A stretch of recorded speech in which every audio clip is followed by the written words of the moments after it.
Hello and welcome back to another episode here of the Gebo's Garage channel. We're certainly glad to have you. Today we are going to go ahead and do a complete setup of this 40-gallon aquarium. In a previous episode we built this tank stand. So now today, time to get the aquarium set up. We've got everything we need to set this aquarium up. We've got the black gravel, we've got a light, we've got a canister filter, we've got a decoration, and I'm going to paint the back of this glass black. Because this is going to get painted, I want to make sure there's no fingerprints or anything on here, so I'm going to give her a quick wipe down here. I know some people don't want to use Windex near their aquariums, and that's fine, but this aquarium is empty, there's nothing in it, and we're getting it prepped, so Windex is safe.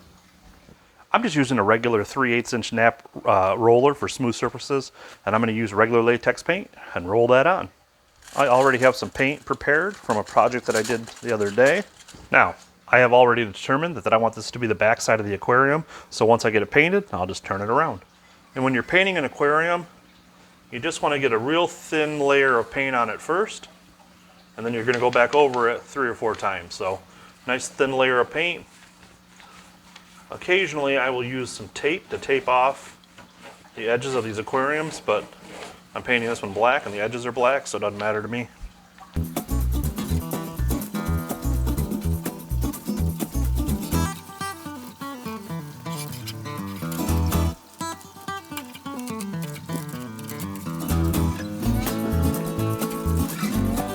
This is our first layer of paint. It goes on nice and easy. Just a thin coat, obviously you can see through it, because I'm going to do this 3 more times. So we're going to let this one dry, and then I'll come back 2, 3, and maybe a 4th coat on here, just to make sure that it's completely blacked out, okay? And then, you know, I'll go back and I'll finish all these edges up very nicely as well. So let's give it some time to dry. And while I'm waiting for that paint to dry, I'm going to do a little maintenance on this tank down here. So this tank, I had a pretty nasty algae bloom. I went on vacation for several days. We had somebody here watching the fish, and they left this light on for 5 days. So I had a pretty nasty outbreak of green hair algae. I ended up taking the tank down, bringing all the algae out, cleaning out the filter, and doing all the stuff that I had to do. I still have some algae left over, but I cut these plants all the way down because it was just a nasty mess to deal with. And boy, look at them shooting right back up. Cool. When I cleaned all this out, I moved the filter from the back to the side, and I haven't put it back yet. So right now I want to move this filter back to the back of the aquarium and maybe pull out some more of this algae. I can't get over how well this stuff is doing. This looks great. I cut this down to nubs. All right, I'm going to unplug the filter.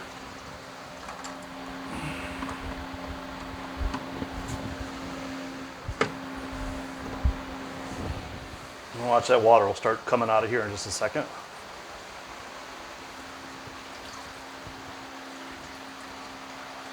There we go. Now, I'm going to fill this tank up the rest of the way, and I'll put the glass lids back on it. All right, let's get our second coat on here.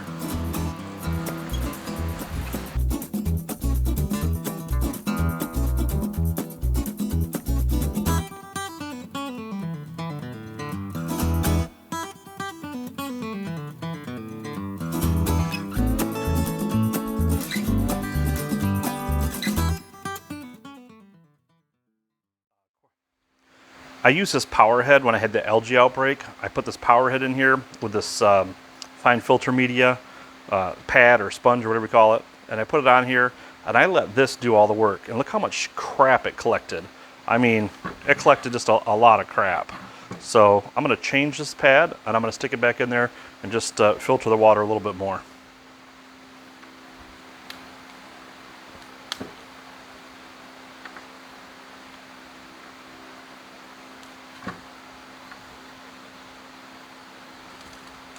I just take some of this filter pad media that I use in my canister filters, and then I just take a pair of scissors and I cut off a piece.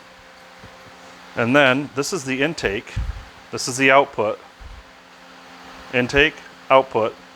So I wrap it around here like that, and I take the rubber band, and then I drop this in the water. The water gets pulled in through this filter media, and gets shot out over here. This also mixes the tank up because it's got a pretty good stream on it. So it mixes the water in the tank, and then it just gets sucked back in here and filters all the crap out of it. So if you look closely, you can see the current getting all kicked around in here and bringing all this stuff up. Of course, there is a little baby. We don't want our babies to get sucked in. But you can see it's churning up all this water and all this debris. So it will get stuck to this pad, and then I'll just change it out. But I'm going to go through here and rub each one of these plants with my fingers to kind of get some of that algae off them. And then I have this in here as a shelter for the fish, so they can go in and hide from this current, because it is a pretty strong current. All I'm doing now is just kind of going through these plants and trying to rub some of that algae off. We're going to put this over here, give them a little place to hide, if they so choose. We're going to tip this over, give them a little place to hang out, get out of the current. Let's get our third coat of paint on here.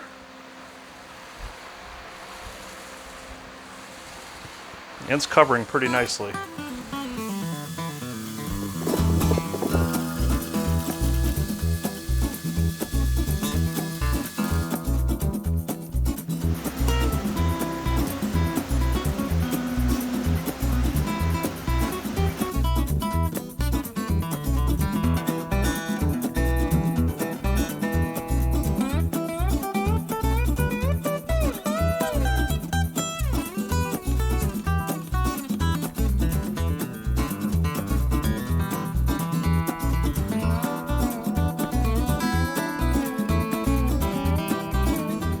Okay, we are done with the paint.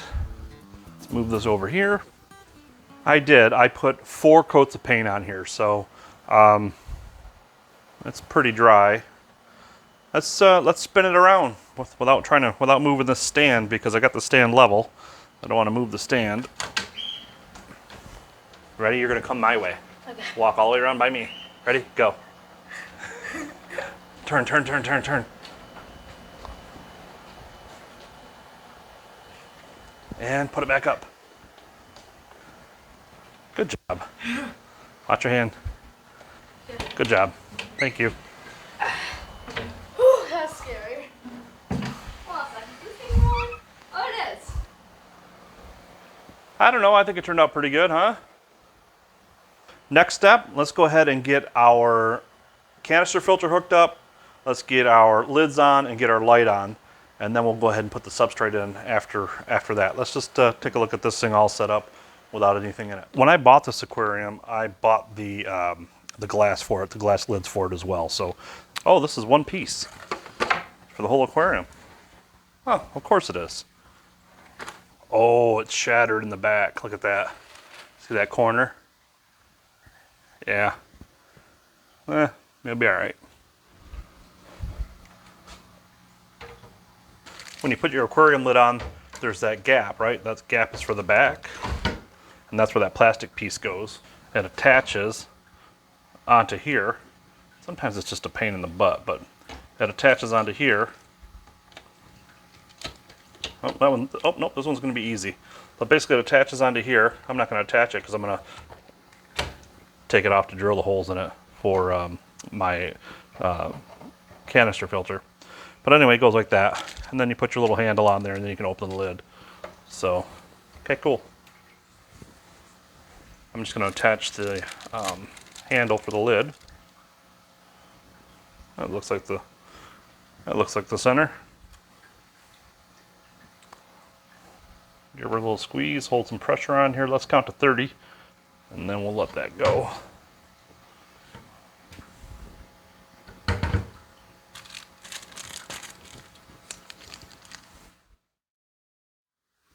And I bought this Hygger Aquarium light. It's an expandable light. Let's take a look at it. I got this off Amazon. Ooh, let's take a look. I'm sure that these are the extenders that'll go on each side. Here's where you plug it in. And I'm sure that this is the power cord. And we can put these in because we do need these.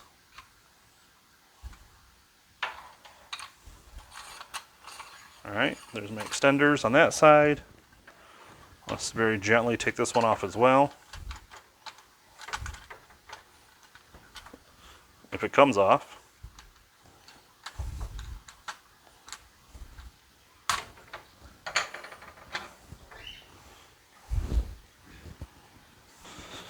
All right, so this will go here. It'll sit like that. And this is our power cord. It's going to plug into here. This light does not come with a remote control, and that's okay. I have some lights over here that operate off of Bluetooth technology, which is kind of cool. But this light has the controller right here built into the line. So let's turn it on. And when we turn it on, it comes up with just the blue and the red. You can adjust your colors to full bright. You can adjust it to full bright white with your red and your blue lights, or just your red and your blue lights. Now, you can also dial it down or dial it back up. And it has a timer built into it here, so, and that's color coded as well. So if you want a 3-hour timer, you hit it once and the yellow light will come on, and that'll give you a 3-hour timer. You hit it again, you get your green timer, and that looks like 6 hours. And if you want it on for 12 hours, your light will come up red. Click it again. Or turn it off. Okay. I'm excited about this because this is a Polar Aurora aquarium filter, but it's a size I've never owned before. So because I bought it for that 40-gallon aquarium, I didn't want to get something too big. All right, hopefully nothing's wrong with it because I haven't opened it yet. And I bought it quite some time ago. I'm pretty excited about this one. Oh, let's see what's in here. Oh, this is the Sun version. It's the same as the Polar Aurora. Oh, there we are. Look at that. Oh, this one comes in a nice box, huh? All the other ones that I bought come like that, just in this. So, look at this. Comes in a nice box. Sun.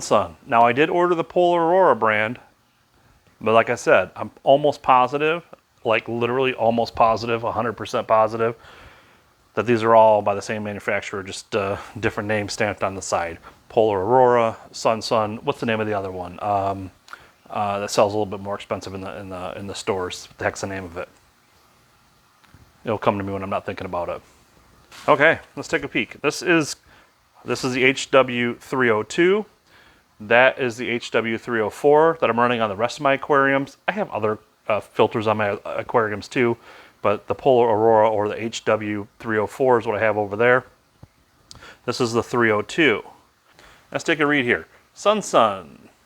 Multi-layer full of various filter materials, high efficiency of breeding nitrobacteria, perfect filtration capability, touch the perfection. Wah! Yeah, these are nice filters. I'm a fan of them because of their price point and their effectiveness. And, you know, if I got to buy a new one down the road, well, I'm not out, you know, hundreds of dollars, really. So I think I paid like, I don't know, 70, 80 bucks for this one, maybe less. Okay, let's keep looking. So I'm fairly familiar with these filters because I'm running them on the rest of my aquariums. Not this size, I have the bigger size. But let's see how many trays this one has. This one has, it looks like it's got 1, 2, 3 trays. Okay. Yeah, everything looks pretty much the same as the other aquarium filters. So this is the 302. It's 1,000 liters an hour. It weighs 3.5 kilograms, would be what? About 7.5 pounds? Check my math. Let's see what we got in the box, huh? I bought the smaller one because it's going on a 40-gallon aquarium and it's not going on one of those, you know, on the 150 or the 110 or the 90. All right, I know what that is. That's all the intake and returns. Oh, look how cute this thing is. Look how small. Look at how small that is. Yeah, this is going to be the perfect size for that 40-gallon aquarium, I think. This little baby filter. So I got to tell you, my expectations are fairly high for this canister filter. I've had really good results with these other ones, but look at it. I just can't get over how small this thing is. It's going to be perfect for that 40-gallon aquarium. Let's put it. Well, you know what? Let me show you. Let me compare it to the other one real quick for you. Look at it. It's the 302 versus the 304. Pretty big size difference there. If you're new to these filters, let me just run them through for you really quick. I mean, I'm a little biased because I have so many of them, but the reason I went with them is because they're good value. I mean, you're getting, in my opinion, some of the same or better filtration at a fraction of the cost of those larger name canister filters. So I've been pretty happy with these, and I hope this one works as well as all the other ones that I've had. So, okay, let's take a look. Flips on the side, open. This will lift the top up. Up goes the top. It comes out. Oh, and the other difference between this one and that one over there has a UV sterilizer light built into it. This one does not, and that's okay. That's your power head. We'll put it off to the side. Let's see what we got going on in here. Oh, this one comes with filter media. Oh yeah, it says it on the box. So all the other ones that I've bought, I've had to buy the filtration media. So let's see what we got in here. Ready? All right, there's our top. Here is canister number 1, or tray number 1. It's got some bio rings in here, and a filter pad on the bottom. Okay. Oh, look at here. We got some bio balls in here. Look at that. Comes with the bio balls. And what do you think's on the bottom? This is your charcoal in here with more filter pads. So 3-stage. I like it already. So I do mine a little differently. I set my filters up, I think, a little different than what some people out there, how they do it. So I put my charcoal on the top, because when the water comes in, it goes down and then it gets shoved back up through the trays. So I usually let mine hit like a big filter pad first, collect most of the yucky debris, and then I let it hit the bio wheels or the ceramic bio rings, and then I let it hit the charcoal, typically. But this one was packaged with the charcoal on the very bottom, and then it had the bio wheels, and then it had the ceramic rings. So maybe I'll just do it that way. Here's the deal. I'm not going to show you all the stuff, but you have to rinse it. Rinse this stuff out. It's dustier than dusty can be. So I'm going to go rinse these out in the utility sink real quick, and then I'll come back and I'll put them back in. So inside the canister filter, it's going to look like this. Down here is going to be my charcoal, because I'm going to give it a whirl, although I've always had my charcoal on the top. Let's just try it this way. Also, there's filter pads in here, so that catch all that loose debris. So, okay. So there's the filter pad, and then we're going to have the charcoal, and then on top of the charcoal, we're going to have our bio balls, right? That'll go there. And then on top of the bio balls, we're going to have our ceramic what do you call these things? Ceramic bio wheel things. And then on top of that goes your top. So that's what it looks like inside. And then the water shoots down through these holes and gets shoved back up through the top, and then gets pumped back out to your aquarium. What a cute little thing, huh? All right, enough of that. What's this stuff? This is going to be your tubing. So let's put that together really quickly. Directions. Controller. Tubing. Oh yeah, this is the return. And then this is the intake.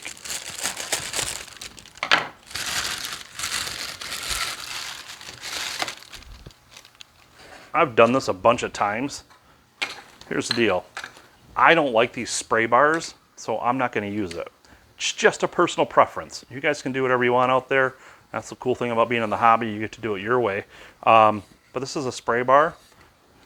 When the water gets returned into the aquarium, it goes through this spray bar, and then it sprays it out across the top of the aquarium. right? So this would be coming onto the back of it. The tube would be coming down to the filter. This comes up, this sits on the back of the aquarium, and this spray bar shoots the water out. I prefer just to run it like this, and then I can kick this nozzle any way I want it. My preference. This is the intake. You'll cut this down or use the size for your aquarium. So I think this is going to be too much. So I think we're going to be good right here. But if my aquarium was bigger, they do give me these attachment pieces. So I could make this much longer, right? But I think for that aquarium, I think this is going to be plenty. If not, I'll change it, but I'm almost positive that's going to be plenty.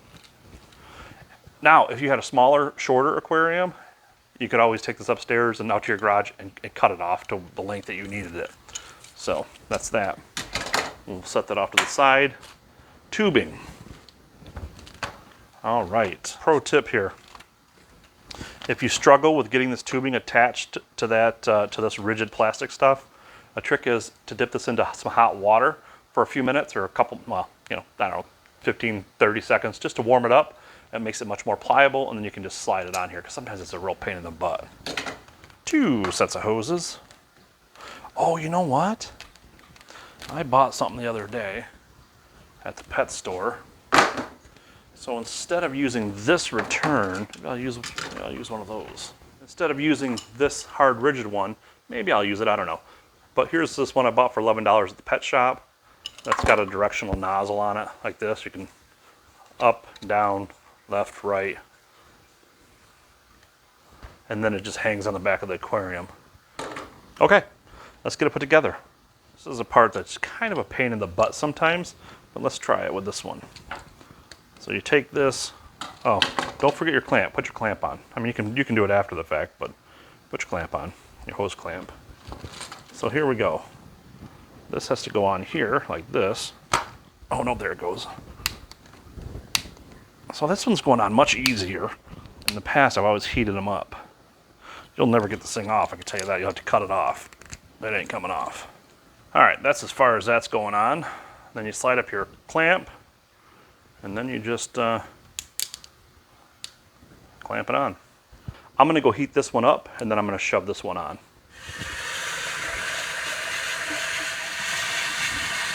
The water's pretty hot. All right, we're gonna give that just a couple of minutes. Here we go. Oh yeah. Way better. Oh yeah, that's perfect. Look how far we got that one up there. Perfect. I for sure want to put a clamp on this one. That one went much, much easier. So let's get our clamp on here. And then all we're gonna do is just put our clamp up here, right about there, and we are going to squeeze it on. That's it. So I'm gonna push this off to the side because I'm using this instead. That's the one that came with it. It's got a little clamp on the back. They're nice, but sometimes they don't fit over the back of the aquarium the way you would like them to, and it sits too high. Where, although I don't think I'll have any problem with this one, but anyway. But I like this one because of the adjustable nozzle, and you can put it any direction that you want it. Now we have the controller. So this is your control valve that goes inside or sits on top of your power head, okay? This is a part that just sits in here, okay? And then it has a ball valve in it. So when you pull this lever, whoop, it turns the valve off. When you push the lever, it opens the valve. When you pull it, it closes the valve. I don't know if you can tell or see it on there, but so we have to hook this up to our tubing. It's marked intake, output, or in or out. So for sure, this is our out, right? So this is gonna go on that side. All right, while we're waiting for those to warm up, let's do this. Let me get these trays filled here. So that's our top one. Our top one is gonna have our bio rings in them. I went and I rinsed these off. You definitely wanna rinse these off. They're dustier than crap. So let's get that in there. There's my ceramic bio rings are here. That's gonna go on the top. These are the bio wheels. They're gonna go underneath that. And then on the bottom of that, we're gonna use our charcoal. This is super, super dusty. That's why you have to wash it out. You just rinse it under cold water. It's no big deal. And you'll see how much black crap comes out of it, all the dust. All right, and then this one is gonna go on the bottom, like so. And then this goes on the top. Now, the key here is to make sure you put them in the canister the right way. This has got to line up with this thing here. That's where the water goes down into the filter, and then it gets pushed back up through the filter after that. We'll just take that off. We'll gently slide these down in here. Gently slide those in there like so. Make sure they're sitting the way they're supposed to sit. And then just throw this on top. And these clamps clamp it down. There you go. And then your controller, once we connect the controller, once we get the tubing on here secured, then your this will drop down in here. Oopsie. So we'll shove in there like that. You'll close that valve. It locks it in place. Push this to start your siphon. And then the water will go down into this one and then out of this one.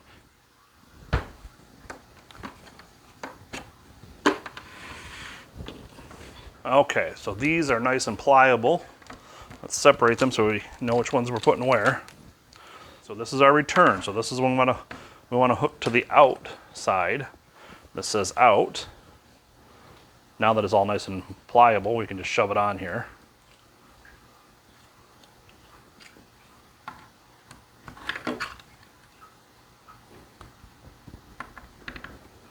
All right, that just shoves on like so. And then this screws up around it to secure it. So that's the out. Now we have to attach the intake while it's still pliable.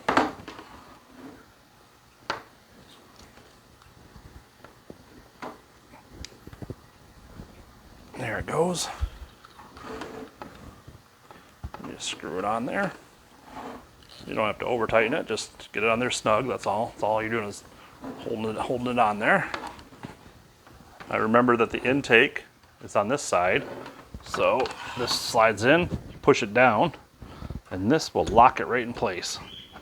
And there you go. And that's it. That's how easy your filter is. Just like that. Nothing to it. What a great value these things are. I mean, just an excellent value. Let's get it attached to the aquarium. And we're going to put that right here, like that. And then we know that our return, get down there tubing, get our tubing down there, get this over here. All right, let's just move this stuff out of the way real quick.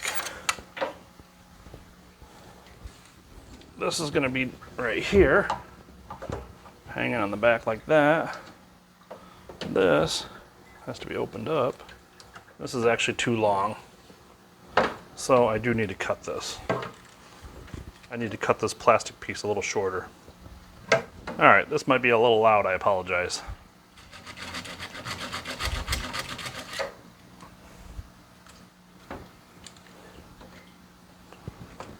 That's going to be a little better.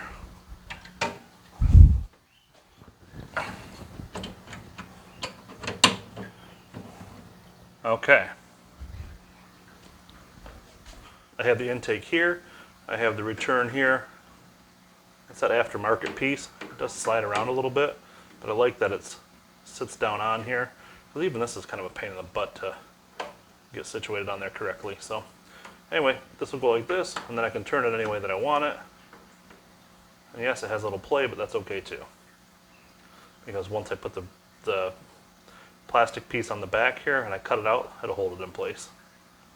This just gets plugged in here, like so.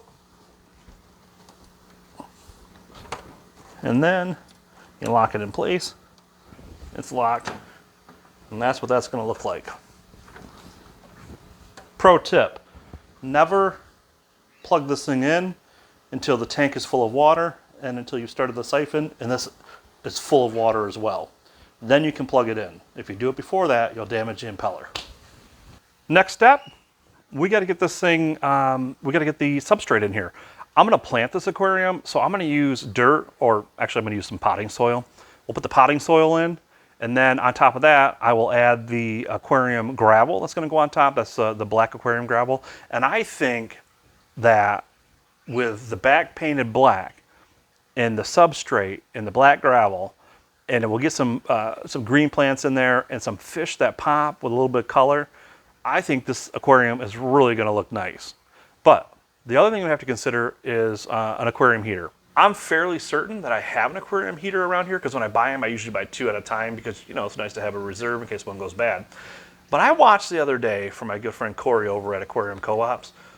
He said, you don't really need an aquarium heater for most setups. That's what he said. And I think he's kind of right, and I'll tell you why.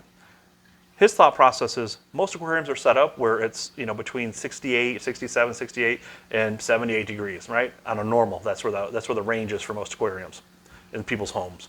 The problem is I'm in Michigan, in a basement, and it gets pretty darn cold here. In the winter, it can drop down to 64 degrees. And in the summer, I don't think it's ever been above 70 down here. So for me, I'm going to throw an aquarium heater in here just to be on the safe side. I actually started watching Corey before I started watching that other guy. What's his name? You might have heard of him before. He's got a fairly popular aquarium hobby channel. Calls himself the King or something. Joey, something like that. Anyway, watch his videos too. I think I probably watched all those guys' videos, to be honest with you. I am not trying to be those guys, just so you know. This is a family channel about our hobby, and that's it. So, although I will say that if you're here and you made it this far in the video, go ahead and give us a thumbs up. We certainly appreciate it, and I'm pretty sure you earned it for being here this long. So, thank you for that. All right, next steps. Let's get going here.